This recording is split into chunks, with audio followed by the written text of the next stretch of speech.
क्यों ना एक ऐसा कंप्लीट रोड मैप हो जो आपका सिलेक्शन फिक्स कर दे। एक ऐसा रोड मैप जो ए टू जेड क्लियर से माइनर डिटेल्स के बारे में आपसे बात करे।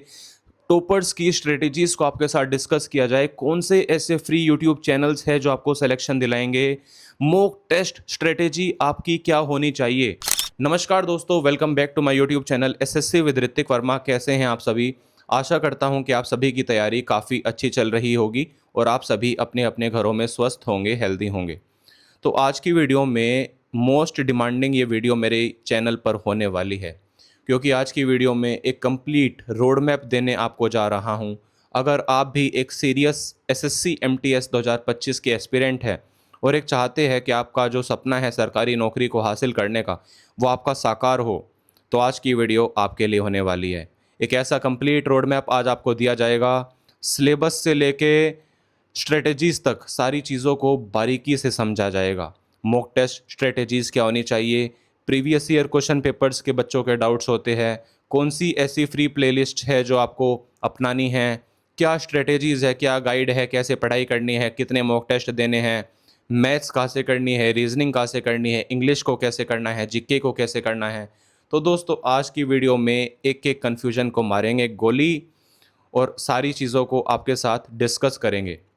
ये वीडियो थोड़ी सी बड़ी हो सकती है बिकॉज़ ये एक कंप्लीट रोड मैप है। कोई मैं छोटी मोटी चीज़ें आपको एक्सप्लेन नहीं करूँगा, इसमें ए टू जेड आपको सारी चीज़ें बारीकी से मैं एक्सप्लेन करूँगा। तो आपसे रिक्वेस्ट करता हूँ कि इस वीडियो को देखो तो आखिरी तक देखना, अगर नहीं देखनी है तो मत देखना, क्योंकि कहते हैं ना कि आधा अधूरा ज्ञान हमारी सेहत के लिए हानिकारक होता है। तो ज्ञान अगर लेना है तो पूरा लीजिए, वरना लीजिए मत। अगर टाइम नहीं है तो 2x पर इस वीडियो को देख सकते हैं, बट आप इस वीडियो को स्किप करके नहीं देख सकते, क्योंकि अगर एक भी चीज़ आपके लिए मिस हो गई तो सिलेक्शन नहीं मिलेगा। तो चलिए बिना समय बर्बाद करे चलते हैं अपनी स्क्रीन की तरफ। तो चलिए जी वीडियो की शुरुआत करते हैं। तो सबसे पहला जो स्टेप होता है किसी भी एग्ज़ाम को एज करने का, वो होता है, मैं आपको बार बार बताता हूँ, कि understanding the assessee MTS 2025 exam pattern. काफ़ी कमेंट्स मैं देखता हूँ, जब अपने कमेंट्स को मैं पढ़ने बैठता हूँ तो मैं देखता हूँ कि 70% बच्चे तो ये कहते हैं कि भैया सिलेबस की वीडियो लाओ, हमें सिलेबस को अच्छे से हमें नहीं पता, कन्फ्यूजन है कि कौन कौन से कॉन्सेप्ट्स को हम जल्दी करें, कौन कौन से कॉन्सेप्ट्स को हम स्किप कर सकते हैं। तो मेजोरिटी ऑफ द बच्चों को तो हमारा मैं देखता हूँ कि सिलेबस ही नहीं पता होता, जो कि एक बहुत बड़ी गलती है सिलेक्शन ना लेने की। तो सबसे पहले हम समझते हैं एसएससी एमटीएस 2025 में एग्ज़ाम पैटर्न क्या होने वाला है। तो दोस्तों एग्जाम पैटर्न के अगर मैं बारे में बात करूँ तो सीज़न 1 और सीज़न 2 दो सीजन्स में हमारा जो एमटीएस एग्जाम है वो डिवाइड होता है। सीज़न 1 में हमारे दो सब्जेक्ट्स होते हैं, जैसे रीजनिंग हो गया, 20 क्वेश्चंस आते हैं, 3 नंबर का एक सवाल होता है, 60 मार्क्स हो गए। न्यूमेरिकल एबिलिटी की बात करें तो 20 क्वेश्चंस होते हैं, 3 मार्क्स के, 60 मार्क्स ये हो गए। तो जो सेशन 1 हमारा हो जाता है वो हमारा 120 मार्क्स का हो जाता है। अगर सेशन 2 की बात करें तो सेशन 2 में हमारे 25 सवाल जीके के होते हैं, 3 नंबर का एक सवाल होता है, 75 मार्क्स की हमारे जीके हो गई। और 25 सवाल हमारे इंग्लिश के होते हैं, 3 मार्क्स का एक सवाल होता है, 75 मार्क्स ये हो गए, तो 150 मार्क्स ये हो गए। तो 120 जमा 150, 270 मार्क्स हमारे हो गए टोटल। 90 मिनट्स हमें मिलती है, कोई नेगेटिव मार्किंग नहीं होती, कोई सेक्शनल कट ऑफ नहीं होती। तो आपको बता दूं कि selection is all about scoring more than others, not attempting everything. Selection आपको कब मिलता है दोस्तों? सिलेक्शन आपको जब मिलता है जब आप औरों से ज़्यादा स्कोर करते हैं। जब आप तुक्के मार के आ जाओगे उससे सिलेक्शन नहीं मिलेगा। तो चलिए है अपने सिलेबस को समझने की कोशिश करते हैं दोस्तों। तो सिलेबस को समझने के लिए आपको बता देता हूँ। तो सबसे पहले बात करते हैं जनरल इंटेलिजेंस और रीजनिंग के बारे में। इंपॉर्टेंट टॉपिक्स हमारे पास आ जाते हैं, जैसे एनालॉजी हो गई, क्लासिफिकेशन हो गई, सीरीज हो गई, नंबर सीरीज भी हो सकती है, अल्फ़ाबेट सीरीज भी हो सकती है, कोडिंग डिकोडिंग है, मिरर वाटर इमेजेस है, ब्लड रिलेशंस है, डायरेक्शन सेंस है, सिलोगिज्म है, वेन डायग्राम्स है, एम्बेडेड फिगर्स है, पेपर फोल्डिंग है, कटिंग है, फिगर मैट्रिक्स है, ओड वन आउट है, मिसिंग नंबर्स है। तो ये सारे जो मैंने आपको टॉपिक्स बताई है ये इंपॉर्टेंट टॉपिक्स है जो मैंने एनालाइज करे हैं पिछले 3 साल के पीवाईक्यू से। अगर टिप की बात करें तो आपको फोकस करना है नॉन वर्बल रीजनिंग पर अच्छा खासा स्कोर करने के लिए। तो ये सारे कॉन्सेप्ट्स हमारे रीजनिंग के आ जाते हैं जो आपको करने ही करने हैं। दूसरे नंबर पे हमारा न्यूमेरिकल एप्टीट्यूड। मैथ्स में अगर मैं बात करूँ तो मैथ्स आपकी बेसिक कैलकुलेशन को और आपकी अरिथमेटिक स्किल्स को टेस्ट करती है। इंपॉर्टेंट टॉपिक्स अगर मैं बात करूँ जो आपको छोड़ने ही नहीं है किसी भी हालत पर, वो सबसे पहला टॉपिक है आपके पास सिंप्लीफिकेशन।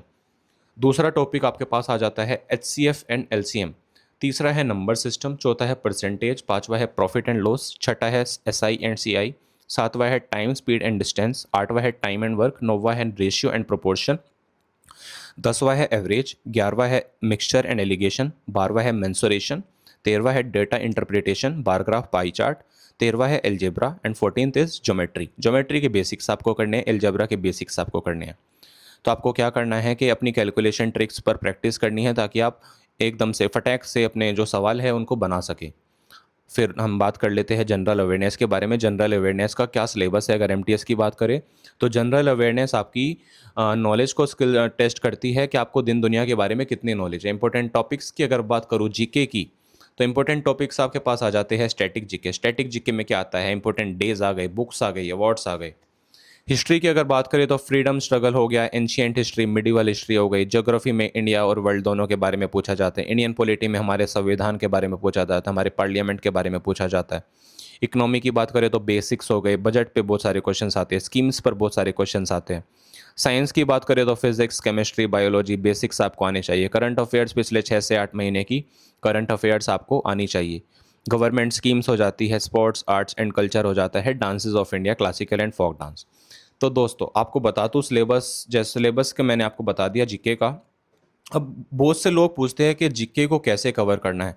तो जीके को कवर करने के लिए मेरे चैनल पर मैंने एक तथास्तु नाम की सीरीज़ को शुरू किया है, जिसमें मैं मोस्ट इम्पोर्टेंट टॉपिक्स को हर एक वीडियो में एक टॉपिक को एक्सप्लेन करने की कोशिश करता हूं। ऑलरेडी 2 वीडियोस मेरी आउट हो चुकी है तथास्तु सीरीज़ की। पहले वीडियो में मैंने आपको सोलर सिस्टम के बारे में एक्सप्लेनेशन दी, दूसरी वीडियो में मैंने डांसेस के बारे में एक्सप्लेनेशन दी।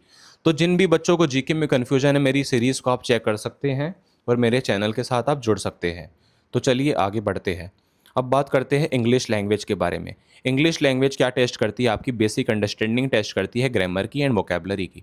इंपॉर्टेंट टॉपिक्स की बात करूँ तो सिनोनियम्स एंड एंटोनियम्स हो गया, वन वर्ड सब्सटीट्यूशंस हो गए, इडियम्स एंड फ्रेजेस हो गए, एरर डिटेक्शन हो गए, फिल इन द ब्लैंक्स हो गए, सेंटेंस इंप्रूवमेंट हो गई, क्लोज टेस्ट हो गई, रीडिंग कॉम्प्रीहेंशन हो गया, स्पेल चेक हो गया, एक्टिव एंड पैसिव वॉइस हो गई, डायरेक्ट एंड इनडायरेक्ट स्पीच हो गई। टिप की अगर बात करें तो 5 से 10 न्यू वर्ड्स आपको रेगुलर अपने रूटीन में याद करने हैं और अपने ग्रामर रूल्स को रेगुलरली आपको याद करना है। तो बोनस की बात करें तो previous year most repeated topics होते हैं। जैसे रीजनिंग की बात करें तो coding and decoding, her bar repetition में क्वेश्चंस आते हैं। सिंप्लीफिकेशन और टाइम वर्क के काफ़ी क्वेश्चंस आते हैं। अवार्ड्स एंड बुक्स के काफ़ी क्वेश्चंस आते हैं। क्लोज टेस्ट और एरर स्पॉटिंग के काफ़ी क्वेश्चंस आते हैं। तो यही था दोस्तों ये सिलेबस। आशा करता हूँ कि आपको एक बेसिक अंडरस्टैंडिंग सिलेबस की मिली होगी। तो दोस्तों मैं एज्यूम कर लेता हूँ कि आपको एक काफ़ी क्लियर अंडरस्टैंडिंग मिल गई सिलेबस के बारे में कि कौन कौन से ऐसे इंपॉर्टेंट टॉपिक्स हैं जो आपको कवर करने हैं आने वाले 1 से 2 महीने में। कौन कौन से ऐसे टॉपिक्स हैं जिनको आप स्किप कर सकते हैं, कौन कौन से ऐसे टॉपिक्स हैं जो रिपीटेशन में आते हैं, कौन कौन से ऐसे टॉपिक्स हैं जो एसएससी ने आज तक उठाए ही नहीं हैं। तो अब बात कर लेते हैं दोस्तों स्मार्ट सब्जेक्ट वाइज स्ट्रेटेजीज़ के बारे में, जो मैंने खुद आपके लिए अपने पॉइंटर्स मैंने बनाए हैं। तो सबसे पहले रीजनिंग की बात कर लेते हैं, reasoning and general intelligence toppers strategy मैं आपको देने वाला हूँ। तो सबसे पहले आपको क्या करना है कि फोकस करना है 100% एक्यूरेसी पे, कोई गैस वर्क यहाँ पर काम नहीं करेगा रीजनिंग में। रोज़ाना 20 से 30 सवालों की आपको प्रैक्टिस करनी है मिक्स्ड चैप्टर्स से। स्टार्ट करना है कुछ ऐसे इजी टॉपिक्स के साथ जैसे analogy, classification, series, then go to puzzles और figure based question. Daily routine आपका क्या होना चाहिए कि 30 मिनट की डेली प्रैक्टिस आपको करनी है। बुक्स का इस्तेमाल करना है, जैसे आर एस अग्रवाल या किरण रीजनिंग की बुक्स आती है। PYQ आपको इग्नोर नहीं करने हैं।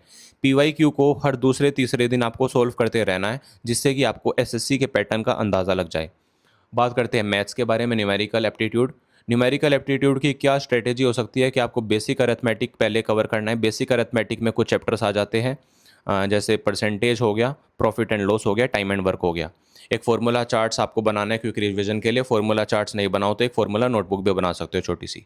प्रैक्टिस करने आपको कैलकुलेशन ट्रिक्स पर आप फोकस कर सकते हैं, जैसे वैदिक मैथ्स या अप्रोक्सीमेशन की जो ट्रिक्स होती है वो आपको काफ़ी हेल्प करती है।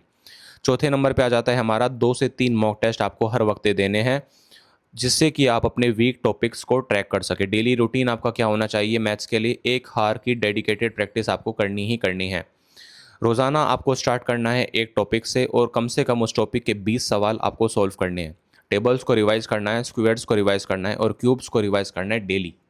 बात कर लेते हैं जीके के बारे में।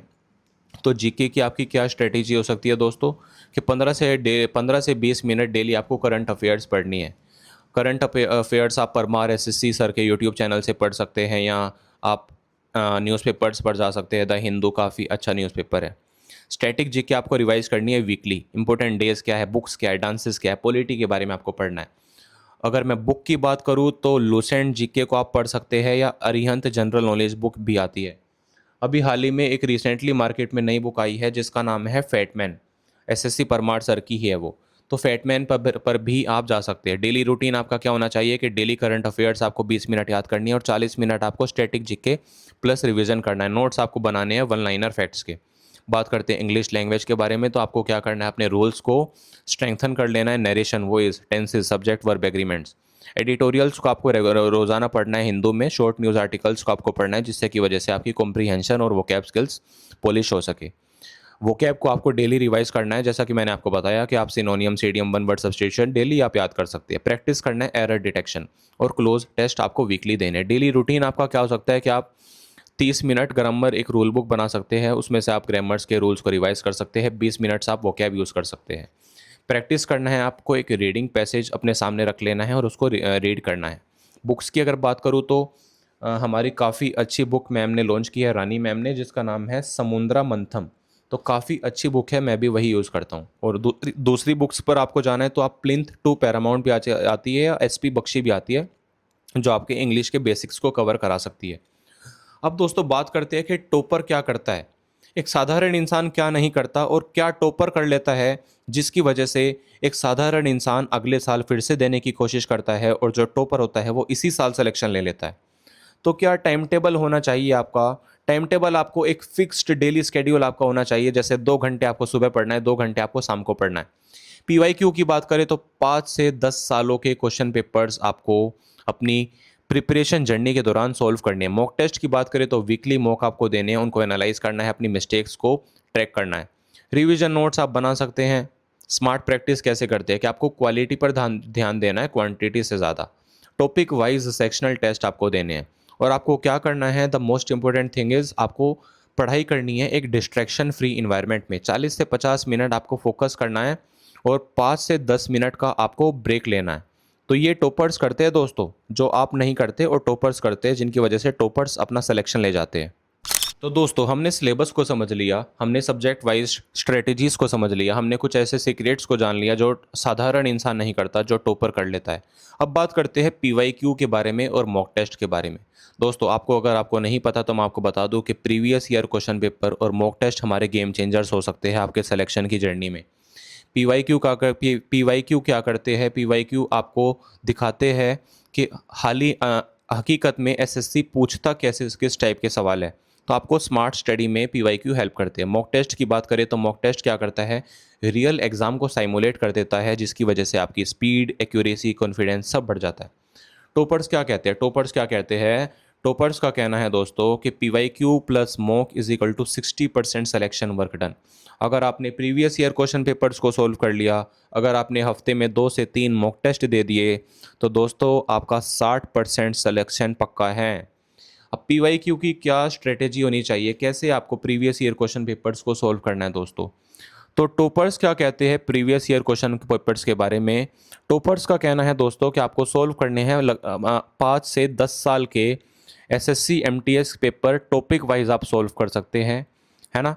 फिर उनको आपको एनालाइज करना है क्वेश्चंस को रिपीटेशन पैटर्न्स के, कि कौन कौन से जो क्वेश्चंस है वो रिपीटेड पैटर्न्स में पूछे जा रहे हैं, खास करके जीके में और रीजनिंग में, और मार्क कर लेना है फ्रीक्वेंटली आस्क्ड टॉपिक्स और उन पर फोकस करना है। वीकली प्लान क्या हो सकता है पीवाईक्यू को लेकर। अगर मैं वीकली प्लान की बात करूं तो दोस्तों आप अपने वीकली प्लान को डेज में डिवाइड कर सकते हैं। फॉर एग्जांपल मंडे को आपको रीजनिंग कर लेनी है, फोकस करना है सीरीज पर, कोडिंग पर, डिकोडिंग पर और एनालॉजी पर। ट्यूसडे को आपको फोकस करना है मैथ्स पर, फोकस कर सकते हैं आप परसेंटेज पर, सिंपल इंटरेस्ट पर, कंपाउंड इंटरेस्ट पर और टाइम एंड वर्क पर। वेडनेसडे को आपको जीके को पढ़ लेना है, जीके में आप स्टैटिक जीके पढ़ सकते हैं, करंट अफेयर्स को पढ़ सकते हैं। थर्सडे को आपको इंग्लिश पढ़ सकते हैं, इंग्लिश में आप एरर डिटेक्शन, क्लोज टेस्ट पर फोकस कर सकते हैं। फ्राइडे को आपको क्या करना है कि फुल पेपर देना है 1 साल का, उसमें आपको सॉल्व करना है रियल टाइम में 90 मिनट्स में। सैटरडे को क्या करना है, रिवाइज कर लेना है अपनी मिस्टेक्स को। फुल पेपर से, और संडे को क्या करना है, रिव्यू करना है वीक टॉपिक्स को और थोड़ा बहुत रेस्ट कर लेना है। सोर्सेज की अगर बात करें तो Kiran SSC MTS chapter wise PY की बुक आती है, और एड्डा 247 और टेक्स्ट बुक के भी आप पीवाईक्यू को सोल्व कर सकते हैं दोस्तों। अब मॉक टेस्ट स्ट्रेटेजी क्या है, टॉपर्स कैसे मॉक टेस्ट को अटेम्प्ट करते हैं दोस्तों। आपको स्टार्ट करना है एक फुल लेंथ मॉक टेस्ट के साथ हर तीसरे दिन शुरुआत में। तो जैसे कि आपको मॉक टेस्ट सॉल्व करते करते 3 से 4 हफ्ते हो जाए, आपको क्या करना है, एक मॉक टेस्ट डेली लगाना शुरू कर देना है। आपको मॉक टेस्ट देना है। बहुत बच्चों को मॉक टेस्ट देना ही नहीं आता। मॉक टेस्ट कैसे दिया जाता है दोस्तों, मॉक टेस्ट एक रियल एग्जाम कंडीशंस को अप्लाई करके दिया जाता है। कोई ब्रेक्स नहीं होते, कोई एक साइलेंट रूम होता है, टाइमर ऑन कर देना है, बिल्कुल एक्यूरेट टाइमिंग पर आपको अपने टेस्ट को बंद कर देना है। और हर मॉक के बाद आपको क्या करना है, एनालाइज करना है अपने रॉन्ग आंसर्स को और अपनी सिली मिस्टेक्स को नोट कर लेना है दोस्तों। अब मॉक टेस्ट एनालिसिस शीट क्या हो सकती है, जैसे अगर मैं बात करूं, आपने मैथ्स को अटेम्प्ट किया तो आपने 20 सवाल अटेम्प्ट करे, उसमें से आपके 16 करेक्ट निकले, 4 सवाल गलत निकले, तो एक्यूरेसी आपकी कितनी आ गई, 80%। वीक एरियाज आपको पता चले मेंसुरेशन वीक एरियाज है, तो आपको नेक्स्ट टाइम से मेंसुरेशन पर फोकस करना है। अगर रीजनिंग की बात करें तो आपने मान लो 25 क्वेश्चन अटेम्प्ट करे जिसमें से 24 ठीक निकले, तो 1% आपका 96% आपकी एक्यूरेसी आई है। डायरेक्शन सेंस के जो आपके वीक एरियाज आपने पहचान लिए, तो डायरेक्शन सेंस को आपको करना है। जीके में आपके 25 में से 15 सवाल ठीक हुए, 10 रोंग हुए, 60% एक्यूरेसी आई। आपको पता चला कि जो आपके 40 नंबर है वो आपके कट रहे हैं स्टैटिक जीके में, तो आपको स्टैटिक जीके पर फोकस करना है। अगर आपने इंग्लिश में 30 सवाल अटैम्प्ट करे, 30 में से आपके 25 ठीक हुए, 5 गलत हुए, 83% एक्यूरेसी आई। क्लोज टेस्ट में आपके सवाल गलत हो गए, तो आपको फोकस करना है क्लोज टेस्ट पर। अब मॉक टेस्ट आप कहाँ कहाँ पर दे सकते हैं, काफ़ी प्लेटफॉर्म्स है दोस्तों, जैसे अड्डा 247 हो गया, टेस्ट बुक हो गया, ओलिव बोर्ड हो गया, Arihant SSC MTS mock test book भी आती है, और फ्री मॉक टेस्ट भी होते हैं हमारे कई ऐप्स पर, जैसे SSC prep, grade up, practice mock. तो यही थे हमारे सारे प्लेटफॉर्म्स जहां पर हम मॉक टेस्ट को दोस्तों दे सकते हैं। तो दोस्तों यही थी हमारी आज की कंप्लीट रोड मैप वीडियो। आपको सिलेबस के बारे में मैंने आपको बताया, सब्जेक्ट वाइज स्ट्रेटेजी के बारे में मैंने आपको बताया, टॉपर्स की स्ट्रेटेजी को मैंने आपको बताया, पीवाईक्यू कैसे आपको देने हैं, पीवाईक्यू टॉपर्स कैसे देता है ये मैंने आपको बताया, मॉक टेस्ट की सही स्ट्रेटेजी क्या हो सकती है ये मैंने आपको बताया, टॉपर्स के पॉइंट्स मैंने आपको बताया कि टॉपर्स और साधारण इंसान में क्या फ़र्क होता है। तो दोस्तों आज की ये वीडियो कंप्लीट रोड मैप आशा करता हूँ कि आपको मदद करेगी। अगर आपको वीडियो अच्छी लगी हो तो वीडियो को लाइक कर देना, चैनल को सब्सक्राइब कर देना और कमेंट्स में लिख देना we are ready for SSC MTS 2025। ठीक है जी, मिलते हैं नेक्स्ट वीडियो में। Tata bye bye.